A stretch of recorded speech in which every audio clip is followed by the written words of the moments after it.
Welcome back everyone to another tutorial for the One Piece Odyssey game. In this video, I'm going to show you how you can make your character run automatically. So let's get started right away.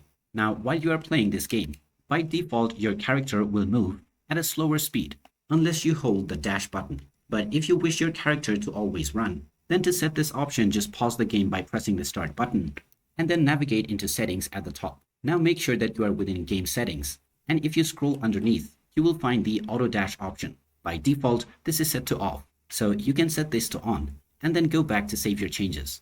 After this, you don't need to hold the run button or the sprint button in order to run. You can change this setting at any point of time by once again following the same steps. Go back to settings, and from the game settings, turn the auto dash off. And that is how easy it is to make your character run automatically on the One Piece Odyssey game. If you find this video helpful, don't forget to hit that like button and subscribe to our channel for more helpful tips and tutorials. Thanks for watching, and I will see you again in the next one.